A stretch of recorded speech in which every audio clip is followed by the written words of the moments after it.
It is once again Grammy season, and I am once again here to inform you that I have listened to another 200 albums.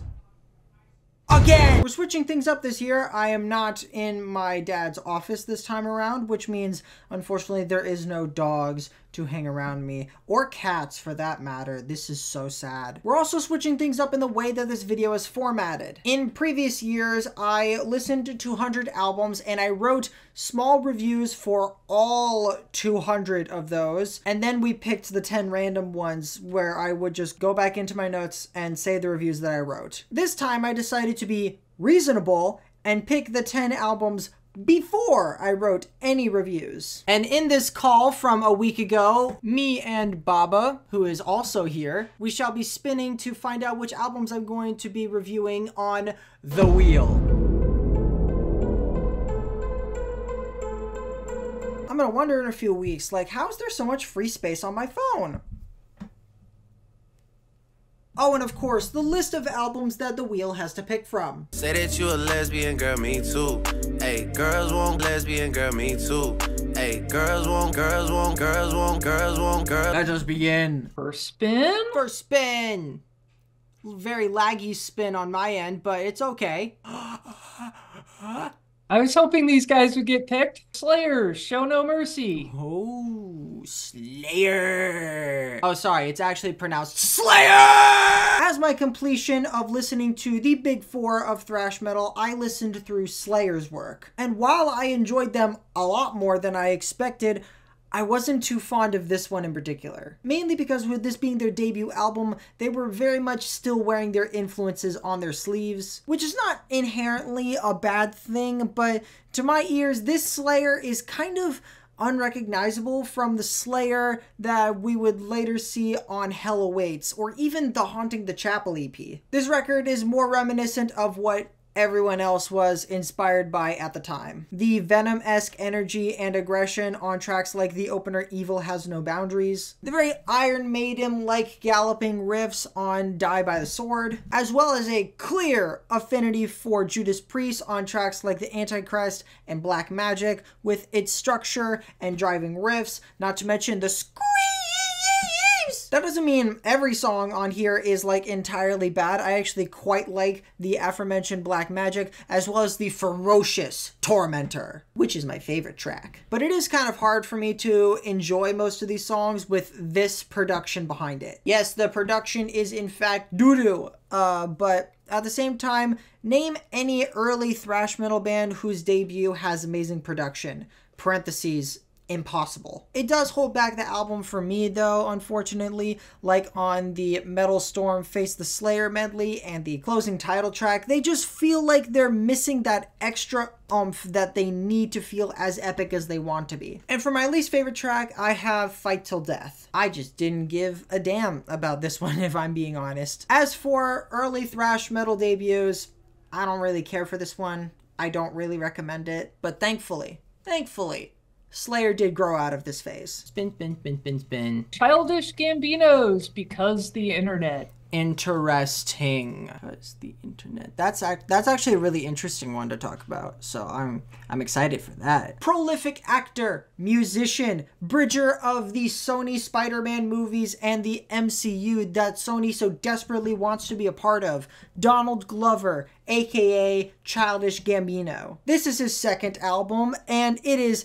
infinitely more interesting than his first, in my opinion. Way more musically and conceptually adventurous. On the topic of its concept, this album is actually accompanied by a 72-page screenplay, which I have not read because I do not have time for that. I need to continue to rewatch Digimon Adventure to forget how much I despise my government. The production on this is pretty great. Fun fact, the guy who composed the Oppenheimer score was a writer and producer on this. What a small world we live in, huh? Every mood and vibe that is needed is easily met. I especially like the warm feeling of Pink Toes and the engrossing atmosphere in the dark verses of the track, No Exit. I love the epic feeling of the track Crawl. I love the attitude of World Star. I like the storytelling of the closer, Life the Biggest Troll. And my favorite track is probably Shadows. Plus the energetic Sweatpants and the synthy 3005 are the most popular tracks on the album for a reason. Although in 3005, the Gaza Strip line is weird. However, this album is pretty front-loaded in my opinion. There are tracks in the second half like Earth, the Oldest Computer, and my least favorite track, Zealots of Stockholm, that feel more self-indulgent. The latter goes into all these different directions that could be cool if they weren't so disorientingly put together. Also, I personally did not see the need for the transitional tracks that were less than a minute long. One more thing, on the track The Worst Guys, I did not like Chance the Rapper's boring, repetitive chorus so much that I felt so compelled to mention it on its own in this video. It's definitely not perfect, but the amount of artistic evolution from camp to this is certainly commendable and mostly pays off for me. I slightly recommend it. I'm getting dizzy. Round and round the wheel? Where she lands? It's right here! Paul McCartney's Press to Play. Okay, that's definitely one of his albums. Not the one he was hoping for.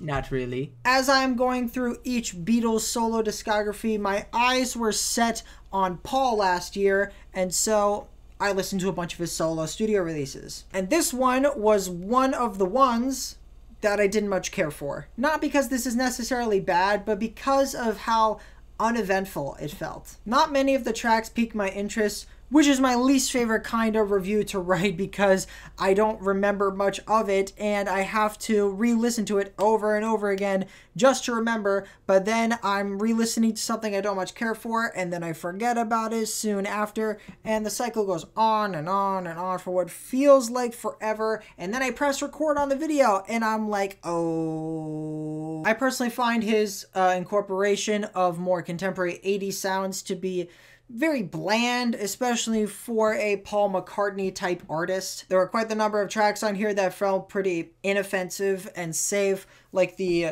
Good Times Coming, Feel the Sun medley, and Move Over Busker. Tracks like Only Love Remains and the closer, However Absurd, are decent, but like the bigger moments just did not feel big to me. And then there are tracks that just left no impression whatsoever, like Talk More Talk and Press. That's not to say I didn't like anything from this album. I like the instrumental of Angry, and my favorite track is probably the opener Stranglehold. Just a neat country rock-esque jam. I don't know what I would choose as my least favorite. But then again, aside from the two I just mentioned, I can't really remember anything from the other songs. So yeah, not very into this one. I don't really recommend it. Spin, spin, spin, spin, spin, spin, spin, spin.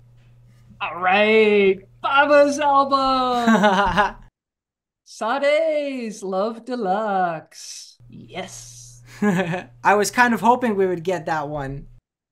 Hey, it was completely random. I had nothing to do with picking that one. I do this thing every December where I ask 15 people to give me 15 albums to listen to that month. And Baba's pick was Love Deluxe by English R&B and soul band Sade. From the first minute or so of the opener No Ordinary Love, I almost exactly knew what this album was going to give me, and I was all in for it. From the first few minutes to the last seconds of the closing instrumental Mermaid, it was like I was engulfed within this record. I just couldn't let go if I wanted to, but I didn't. The blend of soulful melodies with beautiful lyrics shines through, creating an emotional richness I'm very fond of. That's right, everyone, we're pulling out the big words on this. I love the romantic warmth of Like a Tattoo.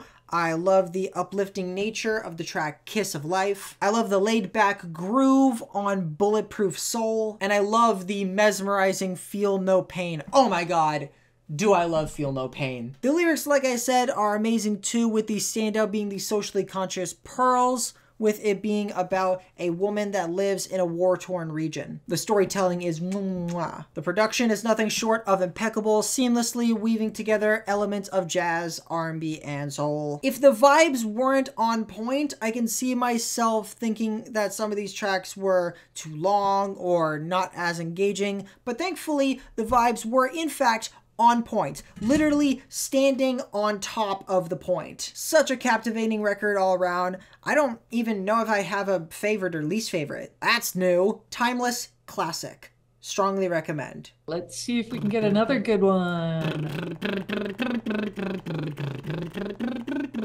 Pink Pantheress, Heaven Knows. Cool, that's a recent one. And also her first album. If you don't count mixtapes as albums, of course. Which you don't. I don't. Gen Z superstar Pink Pantheress released her debut album last year, and I did something I never did before, which was listen to a debut album on release day. And for the most part, I enjoyed it. I like the peppy track Mosquito, especially the chorus. I found Ophelia to be quite enticing musically and lyrically. I like the emotional weight of Capable of Love. And my favorite track is the energetic True Romance. Tell me, do you view me the same or do you call me a stranger?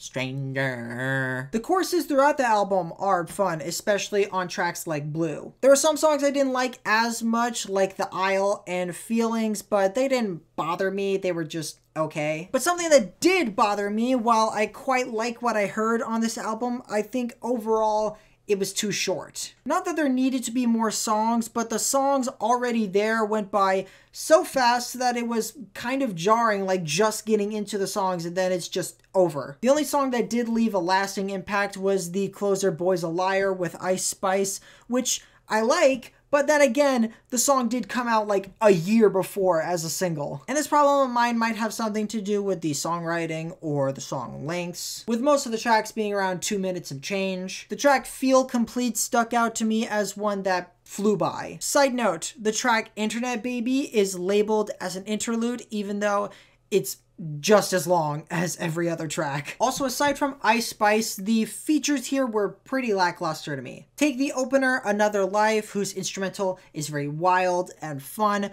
but Rima's feature is fine at best. Also, Central C's contribution to the track Nice to Meet You, I just did not care for. Did I say a least favorite track on here? I didn't. I guess I could say Feelings as my least favorite, or that Central C song. It sounds like I don't like this album, but I do. I just wish it left more of an impact. I slightly recommend it. That's 2 ladies in a row. If the ladies continue to rule. Do they? But that's okay. Jay-Z's Reasonable Doubt. Cool. I like that one. You certainly had enough choices. From one debut to another, this is Jay-Z's first album that came out in 1996. And almost 30 years later, some people still consider it to be one of his best works. On a side note, I just recently legally changed my name to Some People. Even from the start, Hov's skills as a rapper and lyricist were unquestionable. Whether it's his inventive rhyme schemes on tracks like 22 Twos, or his engaging flows on tracks like Cashmere Thoughts, or his commentary such as insightful looks at life on the streets on tracks like Politics as Usual and Can I Live? And Mr. Carter isn't the only one showing off his prowess. The guests throughout this record are great. Mary J. Blige has a cool chorus on the opener Can't Knock the Hustle. Memphis Bleak has a fun feature on Coming of Age. Foxy Brown has a mean verse on the track Ain't No. And of course, the late, the great, the notorious B.I.G. has an amazing dynamic and chemistry with Jay-Z on my favorite track, Brooklyn's Finest. But also, full disclosure, having Biggie on your track just gives it a lot more brownie points in my mind. But only if it was released in his lifetime. Brooklyn's Finest also has a great beat, and so do many of the other tracks on this album. The most notable beats come to me within the form of the closer Regrets, as well as The Evils, and of course, Dead Presidents 2. However, while I did really like a lot of the beats, the production on them I personally describe as serviceable. Like, the production is not my favorite part of the experience, but it fits these songs enough. I also have my least favorite track, which is Friend or Foe, due to it being pretty short and low energy in comparison to the rest of the record. Other than those minor complaints, it's reasonable to say that Reasonable Doubt is a strong starting off point for one of hip-hop's finest. I strongly recommend it. It should be number 6. This is number 7. 7! How time flies when the ladies show up. Uh-oh, Roman numerals. Next one up, Steve Lacy's Apollo 21. Yay, we can read Roman numerals. Hey, I'm educated. Another debut album, somehow, which was released back in 2019. And while I do very much enjoy Steve's more recent ventures on Gemini Rights, when it comes to Apollo 21, I find myself more appreciating the album than liking it. The album's diverse sound, blending elements of R&B, funk, psychedelic rock, and more, provide a refreshing and unique listening experience. Steve has a good voice and uses it in cool ways throughout the project, and I can see what kind of reaction he was trying to get on these 12 tracks. But in terms of the tracks themselves, it's pretty hit or miss for me. I like a fair few of them, like the funky Guide. The instrumental to that one is quite fun. I like the soulful Lay Me Down. It's intimate and smooth. And I like the raw Hate CD, which is quite emotional in its lyrics. Funny, those 3 tracks I just said I liked are actually roll right next to each other in the track list. But there are some tracks like Love Too Fast and End Slide where I didn't much care for the sloppy instrumentation on the former or the tedious pacing on the latter. I also just praised the lyrics on Hate CD, but on my least favorite track, In Lust We Trust, I very much do not like the lyrics. I know it's a song about lust and all, but the repetition of the phrase "let me inside of your core" and its variations just feels gross to me for some reason. There's also the 9-minute long Like Me and the 6-minute closer outro freestyle Forever,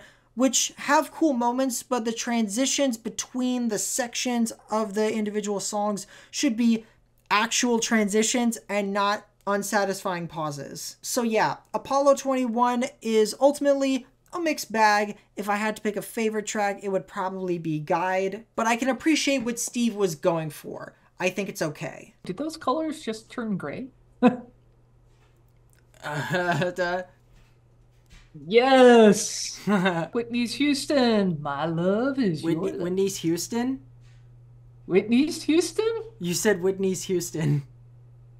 Okay, next up, Whitney Houston's. Yes. Whitney's discography was interesting to me because I initially thought that I very much enjoyed my favorite songs, but not so much the entire albums. Then I went back and heard her first 2 again, and I was like, well, those are my favorite albums from her. Those are probably the exception. And then I revisited this for this video, and I was like, I might have to re-listen to the other ones again too, because I very much enjoyed this album. Of course, one of the greatest vocalists to ever live, no duh. Her prowess is on full display on every track, but especially on I Learned From the Best and Until You Come Back, as well as the Mariah Carey collaboration When You Believe for the Prince of Egypt movie, which I don't even remember that song showing up in the movie, but either way, the song is absolutely stunning. What did I expect from 2 vocal powerhouses? I quite liked the other collaborations on this too. Missy Elliott gives a dose of spunk on In My Business, and Faith Evans and Kelly Prince fill out the vulnerability on the heartbreaking Heartbreak Hotel. There were also some vibes that I did not expect to see here, but I was very welcome to. The cool reggae fusion on the title track, and If I Told You That is definitely an R&B tune, but it's got this groove in the piano and the bass that feels so funky. Although some songs drag on a bit too long for my taste, more so in the second half. The second half in general is just not as strong as the first to me. Not that the second half is bad, but I just don't find the songs to be as engaging as the first. And on the second half is my least favorite track, Oh Yes, which I was liking enough, but then it got repetitive and also went on for 7 minutes. If I had to pick a favorite track, it's probably If I Told You That. I like me a great groove, okay? If you're in the mood for some stunning vocals, some amazing instrumentals, some good production too, I recommend this. Come on, Doja Cat. Come on, Doja Cat. Come on. It's another woman, so. No. Yeah, I'll take this one too.